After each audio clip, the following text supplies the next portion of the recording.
Aibong wale hamdenatame. Welcome back to my channel. So today I would like to share with you how to make a block for flutter blouse. ඉතින් රැඳිලා ඉන්න video එක අවසන් වනතුරු අද ඔයාලට මම මේ ලස්සන බ්ලවුස් එක කොහොමද පතුරුමක් ආධාරයෙන් කරගන්න හැටි කියලා දෙනවා. ඉතින් ඔයාලට පතුරුමක් රහිතව එකවරම රෙද්ද මත තියලා මේ බ්ලවුස් එක පහසුවෙන් කරගන්න පුළුවන්. ඉතින් මම කොලයක් ආධාරයෙන් මත තමයි මේක ඔයාලට කියලා දෙන්නේ.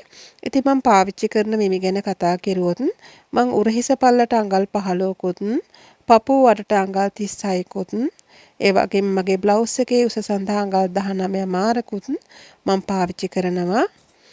මම මුලින්ම මේ විදිහට රේඛාවක් සිරස් රේඛාවක් ඇඳ ගන්නවා. ඉතින් මෙතනම සෙන්ටර් ෆ්‍රන්ට් එක. ඊට පස්සේ ඔයාලට පුළුවන් ඉහළින් රේඛාවක් ඇඳ ගන්න. එතන තමයි අපේ උරහිස මුදුන රේඛාව. ඉතින් මේ උරහිස මුදුන රේඛාව වලට පුළුවන් ඔයාලගේ කරපළල ලකුණු කරගන්න. ඉතින් මෙතනදී මගේ උරහිස 15ක් ගන්න නිසා මම අඟල් 1මාරක් පල්ලට මේ විදිහට මගේ උරහිස් ස්ලොප් එක ඇඳ ගන්න ලකුණක් දාගත්තා. ඊට පස්සේ මට අවශ්‍ය වෙනවා අඟල් 1මාර ගත්ත තැන ඉඳලා නැවත මගේ උරහිස දෙකට බෙදලා අඟල් 7මාරක් ලකුණු කරගන්න. ඉතින් මම මේ විදිහට ලකුණු කරගත්තා.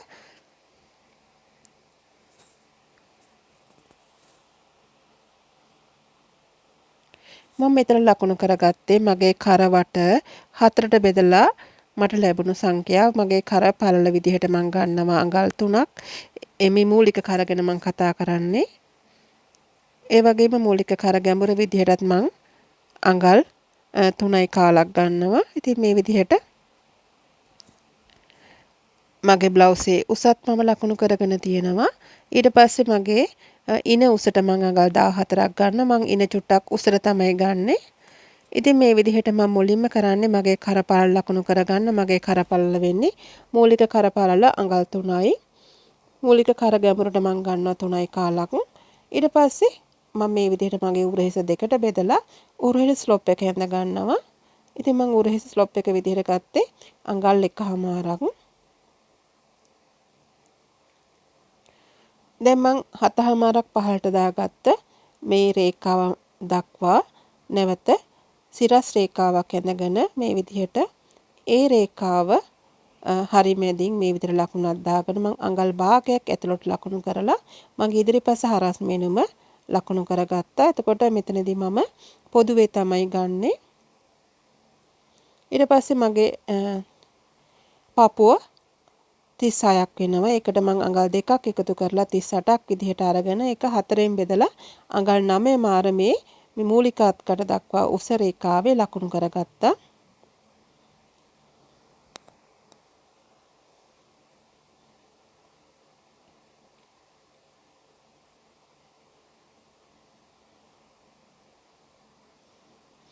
දැන් මේ විදිහට මම මැනලා බලනකොට දැන් මට අවශ්‍ය වෙන්නේ මගේ අත්කට අඟල් 16ක් ඔයාලට අවශ්‍ය වෙන්නේ අඟල් 18ද අඟල් 17ද මේ ඔයාලට අවශ්‍ය කරන ගාන මේ විදිහට ඉහළට ලකුණු කරගන්න පුළුවන්.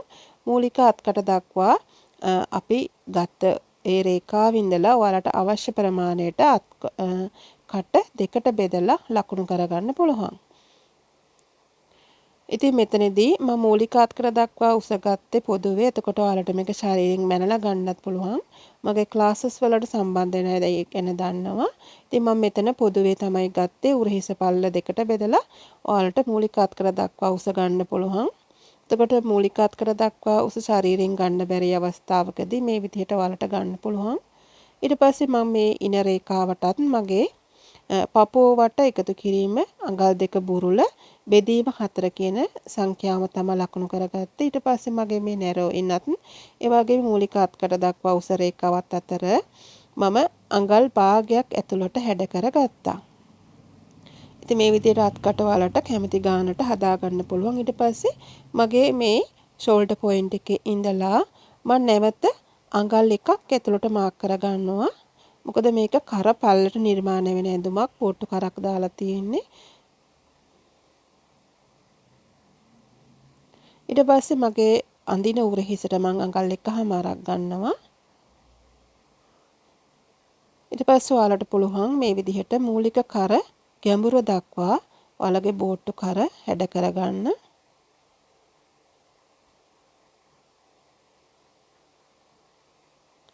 ඊට පස්සේ ඔයාලට මේ කී හෝල් හැඩය ගන්න පුළුවන්. එතකොට මේ උරහිස මුදුන රේඛාවේ ඉඳලා ඔයාලට අඟල් 5ක් 6ක් කැමති ප්‍රමාණයක් ලකුණු කරලා මූලික කර ගැඹුරු රේඛාවේ ඉඳලා මේ විදිහට කඳුළු බිඳුවක් හැඩයට ඔයාලට අඟල් භාගයක් පළලට ඇඳ ගන්න පුළුවන්. ඉතින් මේ බ්ලවුස් එකට මම කිසිම ඩාට් එකක් දාගන්න නැහැ. ඉතින් ඔයාලට පුළුවන් කැමති නම් ඩාට් දාගන්න. මම ඩාට් පළලක් එකතු කරගත්තෙත් නැහැ, දාගන්නෙත් නැහැ. මේ විදිහට මම පහළ වාටියෙන් අඟල් භාගයක් කිස්සුවා.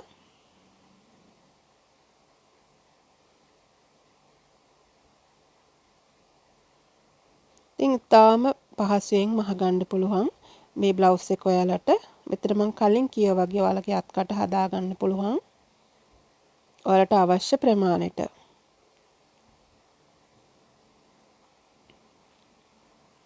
ඔයාලට අත්කට බුරුලක් එක්ක ඕන නම් ඔයාලා උදාහරණයකට අඟල් 16 නම් ඔයාලට බුරුලක් එක්ක ඕන නම් අඟල් 17ට උනත් ගන්න පුළුවන්. මොකද අපි මේ විදිහට ඉඩ ප්‍රමාණයක් තියලා තමයි අපේ ෂෝල්ඩර් පොයින්ට් එක ලකුණු කරගත්ත තැන ඉඳලා ඔයාලට 7මාරක්ම තියෙනවානේ. එතකොට ඒ ස්ථානය ඔයාලට කැමති ප්‍රමාණයකට අත්කට හැඩ කරගන්න ඉඩ තියෙනවා. දැන් අපි ඉදිරිපස ඇඳලා ඉවරයි. දැන් අපි බලමු පිටුපස නිර්මාණය කරගන්න විදිහ. ඉතින් අපි මේ විදිහට ඉදිරිපස ගන්න අවශ්‍ය වෙනවා මැද නැම්මක් එක්කලා. මොකද මේ බ්ලවුස් එකට අපි විවරයක් රහිතව තමයි නිර්මාණය කරන්නේ. මම මේ විදිහට පිටුපස කොටස සඳහාත් සිරස් රේඛාවක් මුලින් ඇඳගත්තා. ඊට පස්සේ නැවත තිරස් රේඛාවක් ඇඳගත්තා. නැවතත් මගේ උරහිස පල්ල මම මේ විදිහට එකහමාර ලකුණු කරගත්තා. ඊට පස්සේ මම එකහමාර ලකුණු කරගත්ත තැන ඉඳලා නැවත 7හමාරක් ලකුණු කරගත්තා. ඒ වගේම මගේ ඉන දක්වා උසත් මම ලකුණු කරගෙන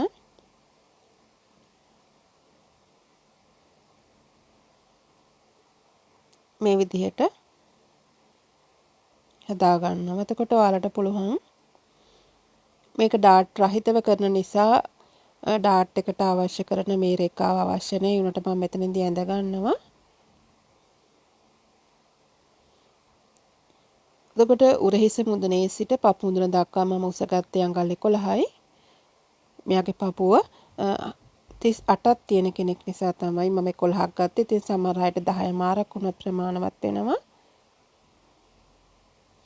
දැන් මම මේ විදිහට ඉස්සලාම මූලික කර ගැඹුර ඇඳගත්තා.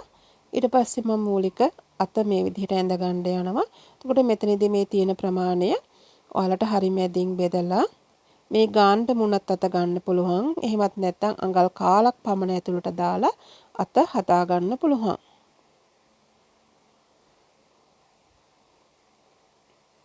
එතකොට මේ කරවලේ ඉඳලා අඟල් 1මාරක් විතර ඔයාලට ඉදිරියට ලකුණු කරලා අත්කට හදා ගන්න පුළුවන්. එහෙම නැත්නම් අඟලක් වුණත් ප්‍රමාණවත් වෙනවා. එහෙමත් නැත්නම් ඔයාලට ෆ්‍රෙන්ච් කර්ව් එකක් තියෙනවා නම් ලස්සනට කෙලින්ම තියලා ඇඳ ගන්නත් පුළුවන්. ඊට පස්සේ මෙතන මූලික අත්කට රේඛාව මත මම පපුව එකතු කිරීම අඟල් 2 බෙදීම 4 කියලා මේ විදිහට ලකුණු කර ගන්නවා. ඒ වගේම ඉදිරිපසට මම මගේ ෂෝල්ඩර් පොයින්ට් එකෙන් අඟල් 1ක් අඩු කරගත්තා වගේම පිටිපසටත් අඟල් 1ක් අඩු කරගන්න ඕනේ.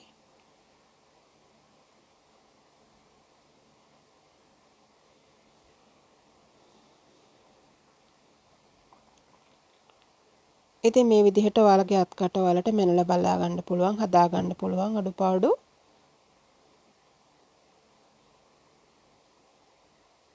ඉතින් මෙතනදී මට අත්කට අවශ්‍ය වෙන්නේ අඟල් 16 නිසා මට අට හරියට මෙතෙන්ට තියෙනවා. ඉතින් ඔයාලට ඒක අඟල් 17 වෙන්න පුළුවන්, 15 වෙන්න පුළුවන්. ඒතර සාමාන්‍යයෙන් අත්කට අඩු වෙනකොට ඉහළට යනවා. වැඩි වෙනකොට තමයි මූලික අත්කට දක්වාම අපි ඇඳ ගන්න ඕනේ. එතකොට ඉදිරිපසට කරගත්තා වගේම මගේ පිටිපසටත් මම මේ විදිහට හැඩ කරගන්න අඟල් භාගයක් පහළට වාටියටත් ඒ වගේම නැරවිනත් මූලික අත්කටත් අතර හරි මැදත් මම අඟල් භාගය හැඩ කරගත්තා.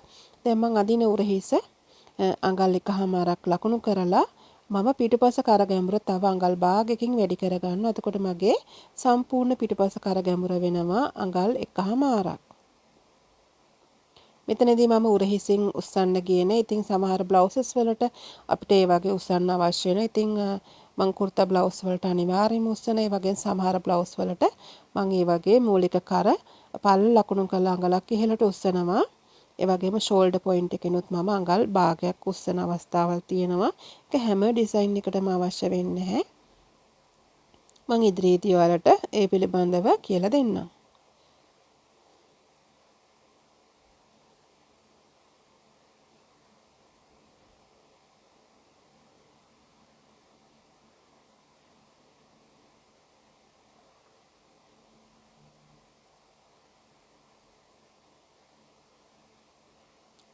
ඉතින් ඔයාලා මගේ ඔන්ලයින් ක්ලාසස් වලට සම්බන්ධ වුණොත් ඔයාලට විද්‍යානුකූලව බැහුම් පාඨමාලාවල් හදාරන්න පුළුවන්. ඉතින් බ්ලවුසස් වලට, ගවුන් වලට, සාරි බ්ලවුස් වලට මේ හැම කෝසස් වලටම මාස 3 ක්ලාසස් මම අලුතෙන් පටන් අරන් තියෙනවා. ඉතින් ඔයාලා ලයිව් වෙන්න අකමැති නම් වීඩියෝස් අරගෙන උනත් ඔයාලට ඉගෙන ගන්න පුළුවන්. දැන් අපිට අවශ්‍ය වෙන මේ අත් කොටස හදාගන්න. එතකොට අපි මෙතනදී ක්‍රම කිහිපයකට අපේ අත හදාගන්න පුළුවන්. ඉතින් මම ලේසිම ක්‍රමයක් තමයි ඔයාලට කියලා දෙන්නේ. ඊටාම අඩු කාලෙකදී කරගන්න පුළුවන්. ඒතර මේ මූලික අත්කට අපි හදාගත්තනේ එතන ඉඳලා අඟල් දෙකක් හෝ දෙකමාරක් අපි ඇරලා අපේ අතේ ඉදිරිපසයි පිටිපසයි අපි මැනගෙන ඒක අපි දෙකෙන් වැඩි කරලා අපිට දෙකෙන් හරි දෙකමාරෙන් හරි වැඩි කරලා අවශ්‍ය කරන රැලි ප්‍රමාණයක් අපි එකතු කරගන්න ඕනේ. එහෙමත් නැත්නම් අඟල් 10ක් පමණ පොදුවේ ඔයාලට එකතු කරගන්න පුළුවන් එක අතකට. එතකොට ඔයාගේ අත පළලක් තීරණය කරගෙන රෙදි පටියක් මුලින් කපා ගන්න ඕනේ. ඉතින් උදාහරණයකට මෙතන මම අඟල් දෙකමාරක් අඩු කරලා මට આવොත් එහෙම අඟල් 10ක් මේ ඉදිරිපසයි පිටිපසයි මම පටියේ දිග විදිහට අඟල් 20ක් ගන්නවා. එතකොට මට රැලි සඳහා අඟල් 10ක් වැඩිපුර තියෙනවා. ඉතින් ඔයාලා රැලි සඳහා වැඩිපුර ගන්න ප්‍රමාණය වැඩි වෙන තරමට ඔයාලගේ මේ අත් කොටස ලස්සනට නිර්මාණය කරගන්න පුළුවන්.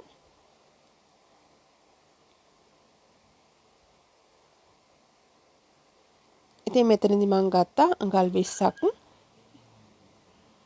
මේ විදිහට අඟල් 20ක් ලකුණු කරලා පළල විදිහට අඟල් 3ක් විතර ගන්න පුළුවන් මැහුම් වාසි වලටත් එක්කම. ඔයාලා ඊට වඩා වැඩිපුර ඕන නම් 3මාරක් 4ක් වුණත් ගන්න පුළුවන්. ඉතින් ගොඩාක් පළලට ගන්න එපා. එතකොට කැතයි. ඉතින් ඊට පස්සේ ඔයාලට පුළුවන් මෙතනදී මේ පටිය මුලින් කපලා ඉවත් කරලා ඊට පස්සේ පහළ අපි හැඩ කරගන්න අවශ්‍ය වෙනවා.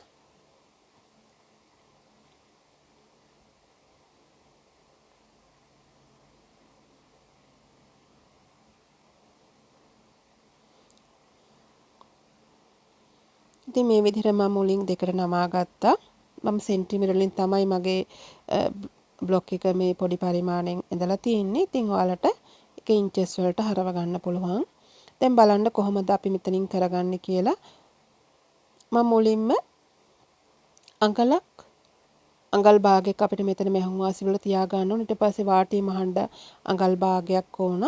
ඒ නිසා ඔයාලට අඟලේ සිට මේ වාටිය හීනියටම අවශ්‍ය නම් මෙතන අඟලක් තියලා මේ ඉහළින් අඟල් 3ක් හෝ 4ක් මේ විදිහට මාක් කරලා කර්ව් හැඩයක් මේ විදිහට ඇඳ ගන්න. ඉතින් ඉස්සරහට මම ඔයාලට රෆල්ස් ක්‍රමයට කොහොමද අපි ලස්සන අත්මෝස්තර කරගන්නේ කියලා දෙන්නම්. ඉතින් මේ තියෙන්නේ අපි හදාගත්ත මේ බ්ලොක් එක. ඉතින් මේක ඇත්තටම පතුරමක් රහිතව කරන්න පුළුවන් ලස්සන බ්ලවුස් එකක්. ඔයාලට තව මේක ෂාප් කරගන්න පුළුවන් මේ විදිහට. ඉතින් ඊට පස්සේ ඔයාලට මේ පහළ වාටියත් මහලා ඉහළ අත් කොටස ඕවර්ලොක් කරලා ඊට පස්සේ ඔයාලට පුළුවන් මේ විදිහට ටෙන්ෂන් එක වැඩි කරගෙන රැලි කරගන්න. මේ විදිහට ලස්සන අතක් ඔයාලට හදාගන්න පුළුවන්. ඊට පස්සේ ඔයාලගේ උරහිස් දෙක මහලා ඔයාලට පුළුවන් කට් මාක් එකක් මෙතන දාලා ලස්සනට මේ අත් අල්ලගන්න. ඉතින් හරිම ලේසියෙන් කරගන්න පුළුවන් බ්ලවුස් එකක්. ඒ වගේම කර සඳහා ඔයාලා කපාගත්ත කී හෝල් එක තියෙනවනේ. මුලින්ම ඔයාලා පයිපින් එකක් කර වටේ අල්ලලා ඊට පස්සේ ඉතිරි කර හැඩයටත් පයිපින් එකක් අල්ලගන්න පුළුවන්. ඉතින් ගොඩක් අය දන්නවනේ කොහොමද පයිපින් එකක් කපාගන්නේ කියලා. ඉතින් අපි රෙද්ද නමාගෙන තමයි අපේ කර්ණාකාර පටි කපා ගන්න. ඉතින් මගේ ගොඩාක් වීඩියෝස් වල ඔයාලට මම පෙන්ලා දීලා තියෙනවා. මෙන්න මේ ආකාරයට රෙදි කොටසක් අරගෙන ඔයාලා මේක පටි වලට කපා ගන්න. ඉතින් අඟල් 1.5 සිට 1.5ක් හොඳටම ප්‍රමාණවත් වෙනවා.